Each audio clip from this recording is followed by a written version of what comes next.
Hello dear students, welcome to you my online classes and I am Dr. D.L. Kumar from Biology faculty. Dear students, we are discuss the unit sexual reproduction in flowering plants.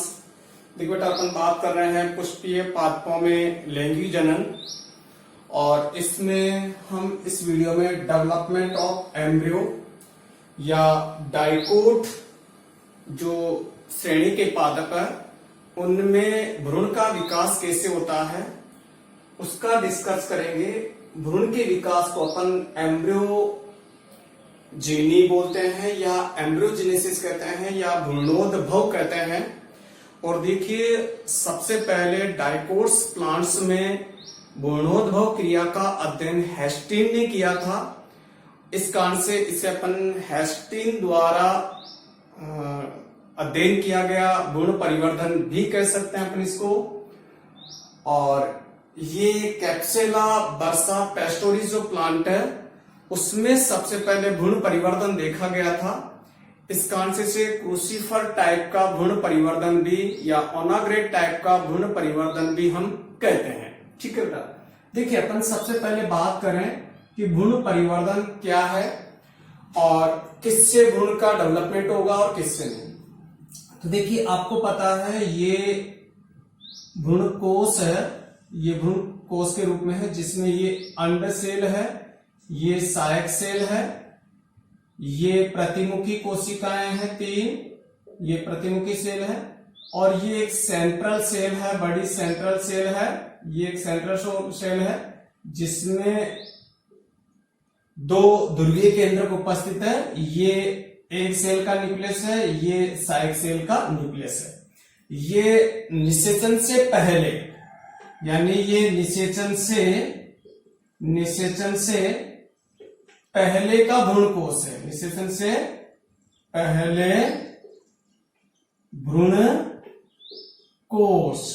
ठीक है बेटा, अब देखिए निषेचन के बाद क्या स्थिति रहती है भ्रूण कोश की, तो वो मैं आपको क्लियर कर दूं। ये मैं निषेचन के बाद एम्ब्रियो सेक की पोजीशन बता रहा हूं। तो इसमें निषेचन के बाद ये एक युग्मनज बन जाता है, ये युग्मनज बन गया और सहायक सेल क्या हो जाती है, नष्ट हो जाती है, ये डिजनरेट हो जाती है। प्रतिमुखी सेल भी डिजनरेट हो जाती है, ये भी डिजनरेट हो गई। ये एक सेंट्रल सेल जो है, ये सेंट्रल सेल के रूप में जो थी, अब ये सेंट्रल सेल किस में कन्वर्ट हो जाती है बेटा, त्रिगुणित प्राथमिक भ्रूणपोष कोशिका में कन्वर्ट हो जाती है। और ये जो पोलर न्यूक्लियस है निषेचन से पहले ये संलयित होकर द्वितीय केंद्र बना लेते हैं और द्वितीय केंद्र के साथ जब एक नर युग्म मिल जाता है तो उसे एक त्रिगुणित प्राथमिक भ्रूणपोष केंद्रक बन जाता है। ठीक है, तो ये तो क्या है बेटा, त्रिगुणित प्राथमिक भ्रूणपोष सेल है जिससे किसका विकास होना बेटा, भ्रूणपोष का विकास होता है। और ये मैंने आपको पढ़ा दिया भ्रूणपोष का परिवर्तन। और ये क्या है निषेचन के बाद बेटा, ये भी मैं बता दूं, ये है त्रिगुणित प्राथमिक भ्रूणपोष। न्यूक्लियस है बेटा, केंद्रक है, इससे भी भ्रूणपोष यानी दोनों मिलकर भ्रूणपोष का डेवलपमेंट करती है। ये क्या है बेटा, युग्मनज है, युग्मनज। और ये युग्मनज का 2n केंद्रक है, युग्मनज केंद्रक।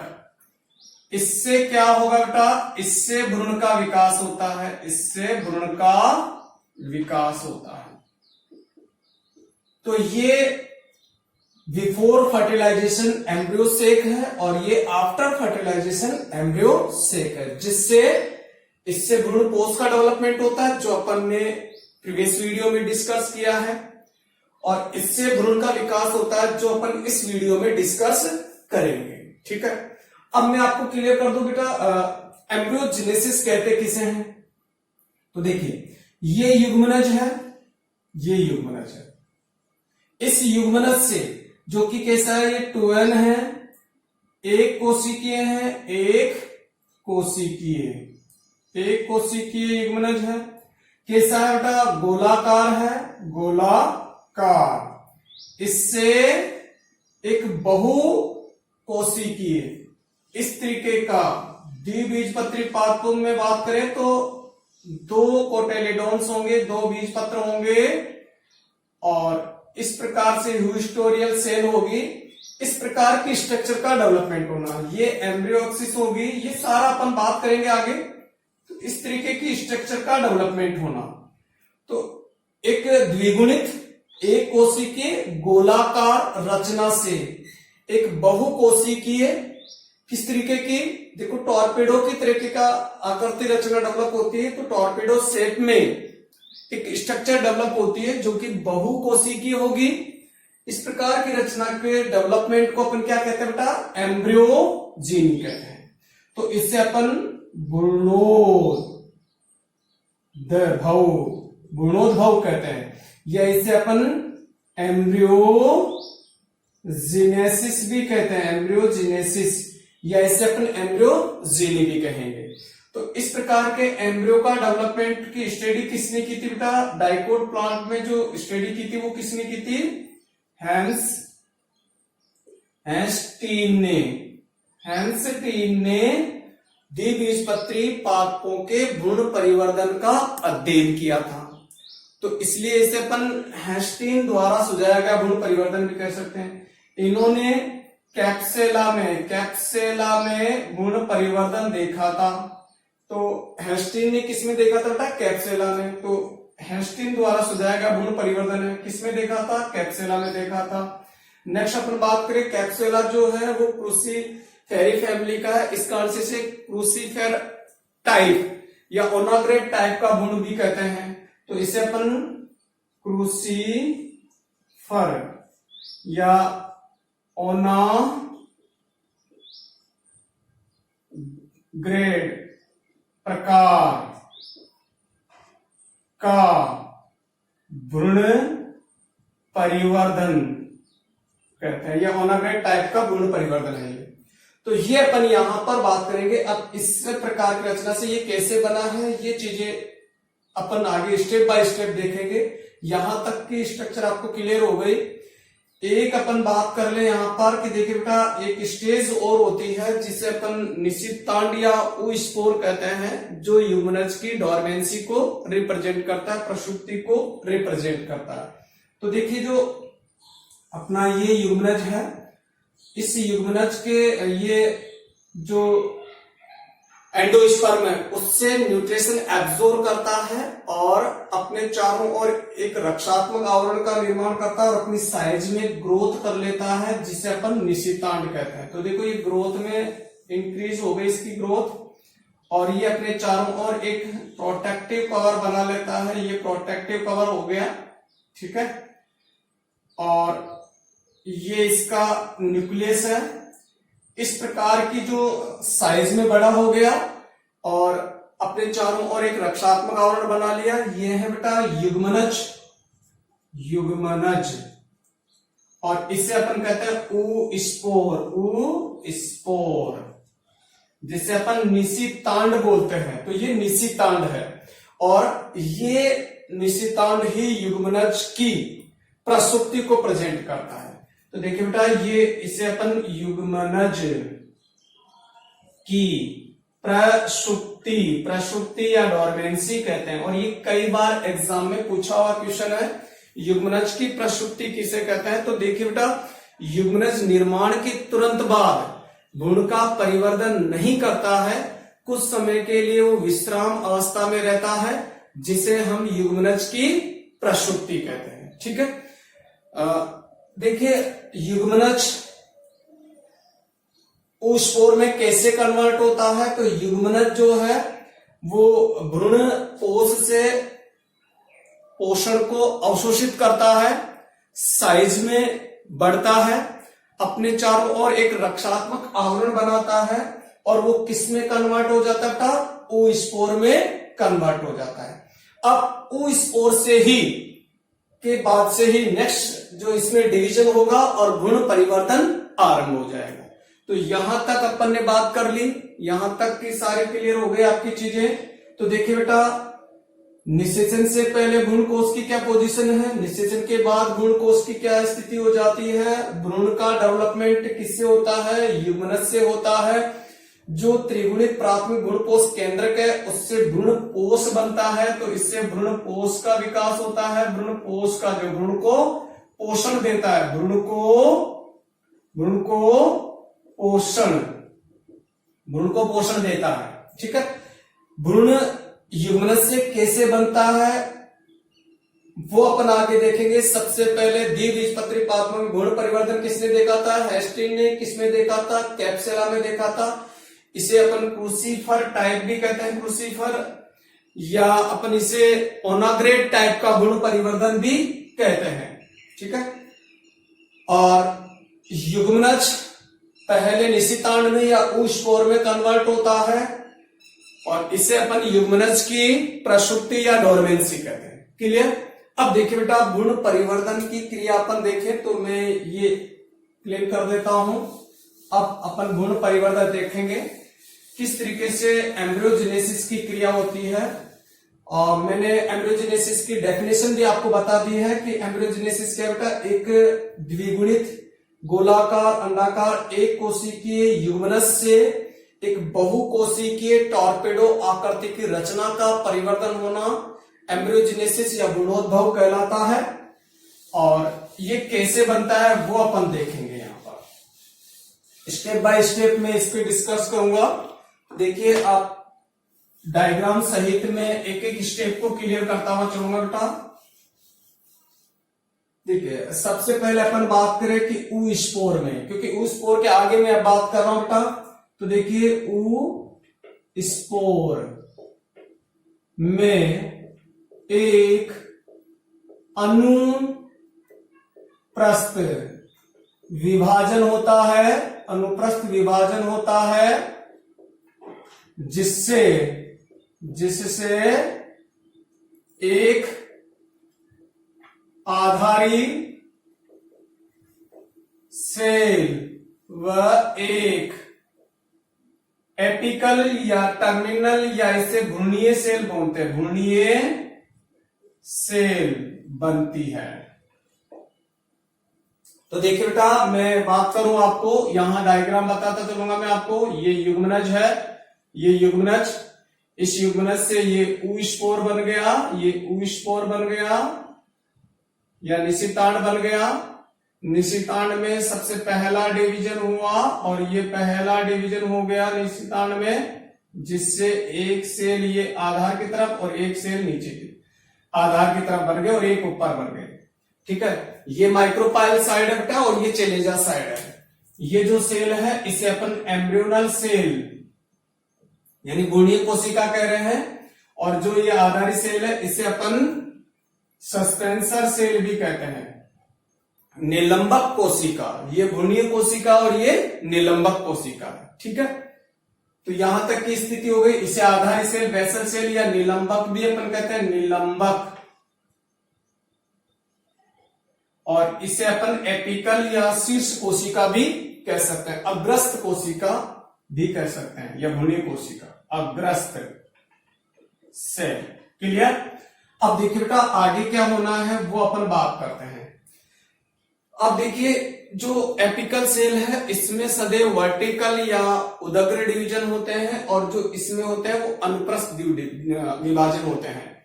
तो दोनों कोशिकाओं में विभाजन साथ साथ होते हैं। तो देखिए बेटा, दोनों सेल में विभाजन साथ साथ होते हैं, ठीक है, एक साथ विभाजन होते हैं। अब देखिए, भ्रूणीय जो सेल है, भ्रूणीय सेल में एक उदग्र व आधारी सेल में एक अनुप्रस्थ विभाजन होते हैं, अनुप्रस्थ विभाजन होते हैं, जिससे फोर सेल भ्रूण का विकास होता है, जिसमें दो भ्रूणीय सेल्स व दो निलंबक सेल्स होती है। तो दो भ्रूणीय सेल हो गए और दो निलंबक सेल। कैसे हम बात करें, देखो बेटा, और इस स्थिति में भ्रूण टी शेप में हो जाएगा। देख लीजिए, ये विभाजन हो गया, इसमें तो उदग्र विभाजन हुआ, ये सॉरी सिमिलर अपन करते हैं। ये देखिए, ये तो हो गया उदग्र विभाजन और ये दो सेल बन गई, ठीक है। और ये इसमें हो गया अनुप्रस्थ विभाजन और ये भी दो सेल बन गई। आकृति कैसी बेटा भ्रूण की, यहां पर टी शेप। तो देखिए बेटा, यहां पर कह सकते हैं जो भ्रूण की यहां 4 कोशिकीय भ्रूण रहेगा, तो 4 सेल्स की अवस्था है ये, जिसमें दो क्या है बेटा, 2+2, दो भ्रूणीय सेल है और दो निलंबक सेल है। और ये टी शेप, टी आकृति में होते हैं। तो टी आकृति में रहेंगे ये भ्रूण, टी आकृति की सेल है। तो देखिए बेटा, ये दो भ्रूणीय सेल है, एम्ब्रियोनल सेल है ये दोनों, और ये दोनों सस्पेंसर सेल है, ये दोनों सस्पेंसर सेल हो गई। तो 4 सेल बन जाती है जो टी आकृति में व्यवस्थित रहती है। तो दोनों जो 4 सेल है वो टी आकृति में, देखो टी आकृति कैसे बन रही थी बेटा, ये ऊपर है और ये नीचे स्थित, तो टी शेप बन रही है, तो टी शेप में ये उपस्थित होती है, ठीक है। अब देखिए, आगे देखते हैं अपन। अब देखिए बेटा, जो निलंबक है, जो सेल है, इन निलंबक सेल में अनेक अनुप्रस्थ विभाजन होते हैं, जिससे एक 6 से 10 कोशिकीय निलंबक का निर्माण हो जाता है। अब अपन निलंबक का पहले डेवलपमेंट कर लेते हैं, उसके बाद में देखेंगे, बाकी साथ साथ होता है। तो लिख लेते हैं अपन निलंबक सेल में, इसे मैं शॉर्ट में सस्पेंसर सेल कह देता हूं, SC। तो सस्पेंसर सेल या निलंबक सेल, जो निलंबक सेल है, निलंबक सेल में अनेक अनुप्रस्थ विभाजन होते हैं, अनेक अनुप्रस्थ विभाजन होते हैं, जिससे 6 से 10 सेल्स निलंबक का विकास होता है, निलंबक का विकास होता है। और देखिए बेटा, निलंबक जो है, निलंबक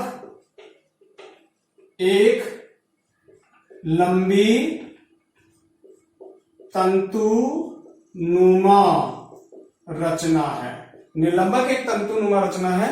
कैसे होता है वो मैं आपको क्लियर कर दूं। देखिए कैसे निलंबक बनता है, और इसमें भी विभाजन होते हैं साथ साथ, तो इससे निलंबक का विकास हो जाता है। देखिए, ये आगे की पोजीशन अगर मैं बात करूं तो इस तरीके की स्थिति रहती है बेटा, और ये निलंबक बन जाता है ऐसे। अभी एम्ब्रियोजेनेसिस की अपन बात, जो एम्ब्रियोनल सेल है उसकी बात नहीं की, इसलिए मैंने उसका डायग्राम पहले में निलंबक को समझा देता हूं आपको। ये है निलंबक, इसमें जो ये आधारी सेल है ये थोड़ी सी बड़े आकार की होती है, फूली हुई होती है, जिसे अपन चूसक सेल कहते हैं। तो ये चूसक सेल है, और ये 1 2 3 4 5 6 7 और ये 8 सेल मान लीजिए, ये 8 सेल, क्योंकि इसमें 6 से 10 सेल होती है। और ये एम्ब्रियोनल सेल है, अभी डेवलपमेंट होगी उससे। पहले अपन निलंबक की बात करते हैं, तो जो सस्पेंसर सेल है इसमें अनेक अनुप्रस्थ विभाजन हुए, जिससे 6 से 10 सेल निलंबक का विकास हो जाता है। निलंबक एक लंबी तंतुनुमा रचना है, क्लियर। तो लंबी तंतुनुमा रचना हो गई। आगे अपन बात करें तो देखो, मैंने कहा कि ये साइड जो है, नीचे की साइड कौन सी है, माइक्रोपाइल साइड है। तो निलंबक की जो निलंबक है, निलंबक की प्रथम सेल जो बड़ी मोटी फूली हुई होती है, जिसे चूसक सेल कहते हैं। ह्यूस्टोरियल सेल कहते हैं इसको, चूसक सेल के रूप में ह्यूस्टोरियल सेल, HC ह्यूस्टोरियल, जो कि भ्रूणकोश भ्रूणकोश है उससे पोषण चूसती है एंडोस्पर्म से, और निलंबक के माध्यम से भ्रूण को देती रहती है। तो ये बड़ी आकार की। आगे बात करें निलंबक की सबसे ऊपर वाली कोशिका, ये सबसे नीचे वाली हो गई, ये सबसे ऊपर वाली कोशिका। तो देखिए बेटा, निलंबक की सबसे ऊपरी सेल को हाइपोफाइसिस सेल कहते हैं। तो ये कौन सी सेल है बेटा? ये तो हो गई ह्यूस्टोरियल सेल यानी चूसक सेल, ये तो हो गई चूसक सेल, और ये कौन सी हाइपोफाइसिस सेल है। ठीक है, इस तरीके से निलंबक बन जाता है। जैसे जैसे निलंबक ग्रोथ करता बेटा, भ्रूण को किसके अंदर, भ्रूणपोष के अंदर धकेलता जाएगा, जिससे कि उसको आवश्यक न्यूट्रिशन मिलता जाएगा। क्योंकि यहाँ ये कहाँ है, ऊपर क्या है, भ्रूणकोश है। मैंने अभी आपको बताया था भ्रूणकोश में, और उसमें भ्रूणकोश से क्या डेवलप हो गया है, और भ्रूणपोष डेवलप हो गया है, और पोष के अंदर जाएगा तो पोषण देगा इसको। तो इस तरीके से ये निलंबक बढ़ता जाता है, जिससे कि ये जो भ्रूण है वो भ्रूणपोष में अंदर घुस जाए, जिससे कि उसको आवश्यक न्यूट्रिशन मिलता है। मिलेगा न्यूट्रिशन इसी से, चूसक सेल चूसेगी और भ्रूण को प्रदान करेगी। तो ये हो गया बेटा निलंबक का डेवलपमेंट। उसके साथ ही जो निलंबक सेल है, इनका कार्यक्रम समाप्त हो जाता है, इनसे आगे कुछ भी डेवलपमेंट नहीं होता। अब अपन बात करें बेटा भ्रूणीय कोशिका की। तो देखिए, भ्रूणीय सेल्स में क्या होता है बेटा? एक उदग्र विभाजन होता है, जिससे क्या बनती है, 4 सेल बनती है। तो अब देखिए इसमें क्या होगा, एक ये हो गया और 4 सेल डेवलप हो गए, ये 4 सेल बन गई, 4 कोशिकाएं बन जाती है, जिससे 4 सेल।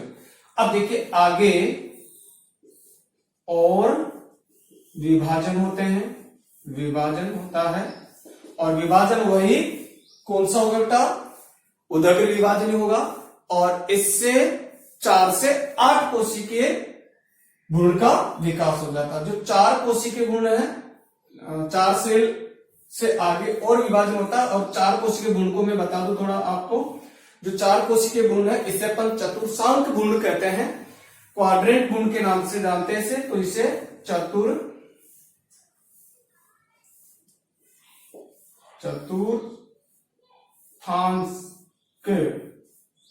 भ्रूण कहा जाता है। चतुर्थांश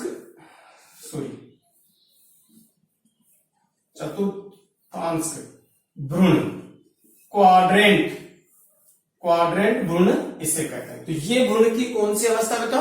चतुर्थांश भ्रूण की अवस्था है। इसके पश्चात चतुर्थांश भ्रूण है, यहां अपन कर देते हैं। तो चतुर्थांश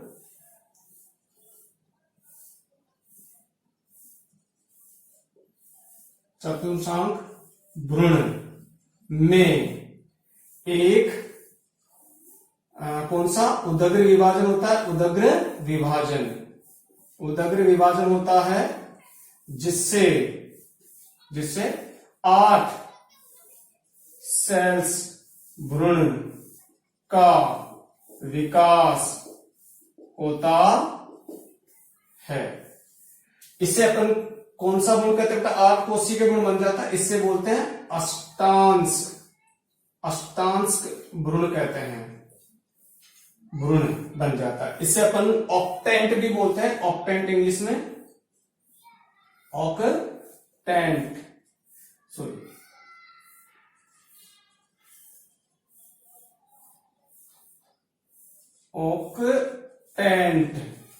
एम्ब्रियो, ऑक्टेंट एम्ब्रियो कहते हैं इसे, तो अष्टांश भ्रूण बन जाता है। देखिए बेटा कैसे होता है वो डिवीजन अपन देखते हैं। अभी पहले मैं वो बता देता हूं आपको। तो ये हाइपोफाइसिस सेल हो गई, ये हाइपोफाइसिस सेल हो गई, ये चूसक सेल हो गई। अब देखिए इसमें अष्टांश भ्रूण कैसे बनता है, तो देखिए मैं इसी में आपको बता रहा हूं। ये हो गया डिवीजन और ये बन गई 8 कोशिका। देखो 1 2 3 4, 1 2 3 4 हो गए 8 कोशिका, ये अष्टांश भ्रूण बन गया। ठीक है, तो मैं उसी में क्लियर किया, आपको मैं अलग बना के बता देता हूं। देखिए इसी तरीके से अपने को बनाना है अगले स्टेप में जो है वो। तो देखिए अपन इसको अष्टांश गुण बना रहे हैं, चतुर्थांश गुण को। तो देखिए इसकी अगली स्थिति क्या रहेगी बेटा, इस तरीके की स्थिति रहेगी वही।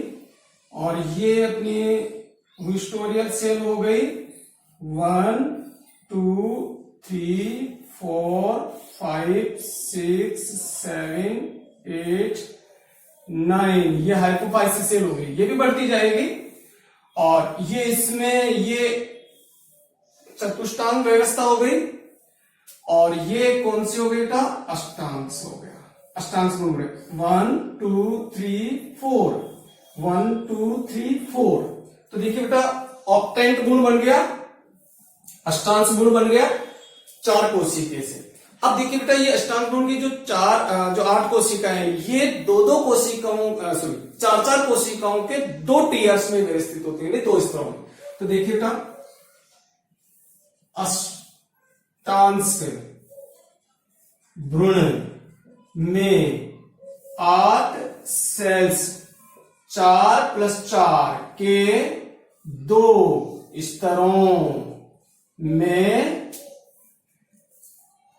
स्तरों में व्यवस्थित रहती है। तो 2 टीयर के रूप में है बेटा, एक टीयर ये हो गया और एक टीयर ये हो गया, यानी 4 कोशिकाओं का एक स्तर बन गया। ये 4 कोशिकाओं 1 2 3 4, ठीक है। और 4 कोशिकाओं का स्तर एक ये बन गया 1 2 3 4, 4 कोशिकाओं का स्तर ये हो गया। तो 2 लेवल्स में प्रेजेंट होती है इस तरीके से, जैसे 4 कोशिकाओं का ये स्तर हो गया, 4 कोशिकाओं का। अब इसमें से जो 4 कोशिकाएं हैं, जो स्तर हाइपोफाइसिस सेल के पास उसे हाइपोबेसल टीयर कहते हैं, और जो एपीबेसल जो दूर है चले जा साइड की तरफ उसे एपीबेसल टीयर अपन कहते हैं। ठीक है, तो देखिए बेटा हाइपोफाइसिस सेल के पास उपस्थित 4 कोशिकाएं, हाइपोफाइसिस सेल के पास उपस्थित 4 सेल्स को हाइपोबेसल टीयर कहते हैं। और 4 कोशिकाएं जो सेल जो कि चेलेजा साइड की तरफ है या दूर है, तो देखिए नेक्स्ट अपन बात करें 4 सेल्स जो निभाग की तरफ है उसे एपीबेसल टीयर कहते हैं, एपीबेसल टीयर कहते हैं। तो ये देखिए बेटा मैं इसमें एक बार आपको पूरे नामांकन कर दूं। ये क्या है बेटा, चूषक सेल। ये यहां से ये पूरा क्या है बेटा, निलंबक, ठीक है। ये कौन सी सेल है बेटा,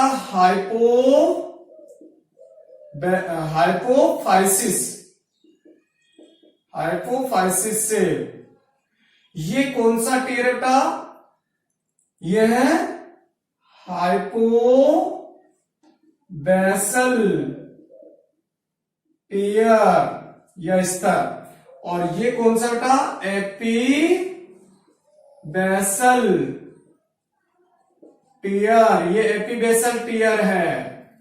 क्लियर, यहां तक क्लियर हो गया बेटा 8 कोशिकाएं। और यही इस वीडियो में अपन बात करेंगे, यही यहां तक की स्टेप ही।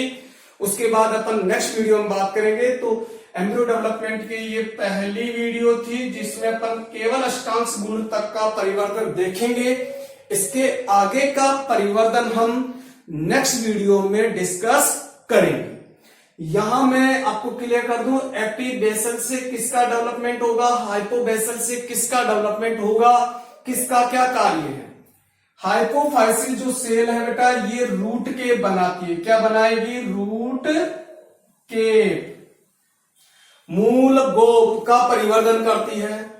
जो हाइपोबेसल टीयर है, इससे जो रेडिकल पार्ट मूलांकुर और अधोबीज पत्र का डेवलपमेंट होता है। तो इससे रेडिकल का यानी मूलांकुर व अधो बीज पत्र यानी बीज पत्र के नीचे वाला पार्ट बनता है।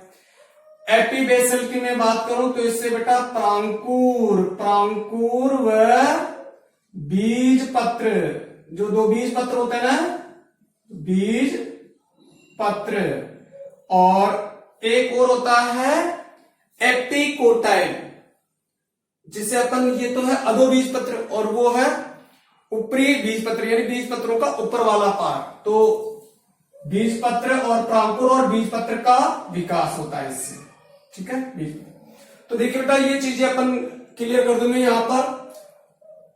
तो मैं इसको मिटा रहा हूं और ये दो 3 लाइनें में लिख देता हूं यहां पर और वापस आपके। तो देखिए हम बात करें,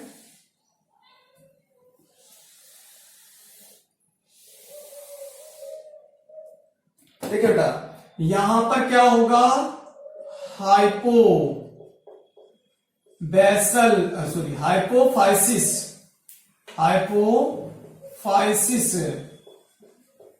सेल से मूल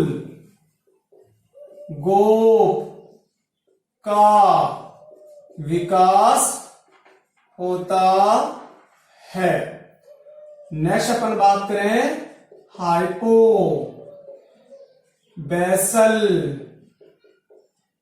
टीयर से क्या बनता है बेटा, मूलांकुर और अधोबीज पत्र बनता है। मूलांकुर जिसे अपन रेडिकल बोलते हैं, रेडिकल जिससे रूट सिस्टम का डेवलपमेंट, रेडिकल व अधो बीज पत्र का विकास होता है। इसे हाइपोकोटाइल बोलते हैं बेटा, अधोबीज पत्र को विकास होगा, ठीक है। और अपना लास्ट क्या रहेगा बेटा, एपीबेसल टीयर। तो देखिए एपीबेसल टीयर से प्रांकुर, जिसे प्रिम्यूल बोलते हैं अपन, प्रांकुर व दो बीज पत्रों का विकास होता है। तो दो बीज पत्र बनेंगे, इसके अलावा एपिकोटाइल, तो इससे प्रिम्यूल जो है कोटिलिडोन्स, 2 कोटिलिडोन्स और एपिकोटाइल का डेवलपमेंट होता है। तो देखिए बेटा अपन ने यहां पर 8 कोशिकीय भ्रूण तक का डेवलपमेंट देखा। इसके नेक्स्ट जो डेवलपमेंट होगा वो अपन नेक्स्ट वीडियो में बात करेंगे। इस वीडियो में हम केवल 8 कोशिकीय एम्ब्रियो का जो डेवलपमेंट है वही देखेंगे। तो ये आपके क्लियर हो गया बेटा। मैं एक बार और रिपीट कर दूं तो देखिए ये जाइकोट है बेटा, जिसे अपन युग्मनज कहते हैं। ये युग्मनज है, ये निशितांड है, निशितांड। और इसमें सबसे पहले अनुप्रस्थ डिवीजन हुआ, जिससे एक एम्ब्रियोनल सेल बनी और एक सस्पेंसर सेल बनी। एम्ब्रियोनल सेल से एम्ब्रियो का डेवलपमेंट होगा, सस्पेंसर सेल से सस्पेंसर का डेवलपमेंट होगा। जो एम्ब्रियोनल सेल है इसमें सदैव वर्टिकली डिवीजन होते हैं, और जो सस्पेंसर सेल है इसमें ट्रांसवर्स डिवीजन होते हैं। तो ये ट्रांसवर्स डिवीजन हुए, जिससे एक 4 सेल क्या बन गया, एम्ब्रियो बन गया। इसे प्रो एम्ब्रियो भी अपन कहते हैं। और देखिए बेटा इसमें जो है 2 सस्पेंसर सेल है और 2 एम्ब्रियोनल सेल है। इसके पश्चात इनमें आगे जो डिवीजन होगा वो एकदम साथ साथ होता है, यानी सस्पेंसर सेल और एम्ब्रियोनल सेल में डिवीजन साथ साथ होता है। एम्ब्रियोनल सेल के डिवीजन से, ट्रांसफर डिवीजन से 4 सेल एम्ब्रियो डेवलप होता है जिसे चतुर्थांश या क्वाड्रेंट एम्ब्रियो कहते हैं। और जो सस्पेंसर सेल है इससे अनेक ट्रांसफर डिवीजन से या अनुप्रस्थ विभाजन से एक तंतुवत रचना बनती है जिसे निलंबक कहते हैं। निलंबक की जो माइक्रोपाइल साइड की तरफ जो कोशिका है ये बड़े आकार की और फूली हुई होती है जिसे चूसक सेल कहते हैं, जो न्यूट्रिशन का चूषण करती है। और जो निलंबक की जो प्रथम सेल जो कि सबसे ऊपर की तरफ है इसे हाइपोफाइसिस सेल अपन कहते हैं। उसके पश्चात जो एम्ब्रियोनल सेल है उसमें एक वर्टिकल डिवीजन होता है जिससे चतुर्थांश भ्रूण से अष्टांश भ्रूण का डेवलपमेंट होता है जिसे अपन ऑक्टेंट बोलते हैं। और ऑक्टेंट जो एम्ब्रियो है इसमें 8 सेल 4 सेल के 2 टीयर्स में अरेंज रहती है, जिसमें जो हाइपोफाइसिस सेल के पास जो टीयर है उसे हाइपोबेसल टीयर कहते हैं। और जो चलेजा साइड की तरफ जो 4 कोशी के जो टीयर है उसे अपन क्या बोलते हैं, एपीबेसल टीयर कहते हैं। हाइपोबेसल टीयर से जो है उससे रेडिकल और हाइपोकोटाइल का डेवलपमेंट होता है और हाइपोफाइसिस सेल से रूट केप बनती है।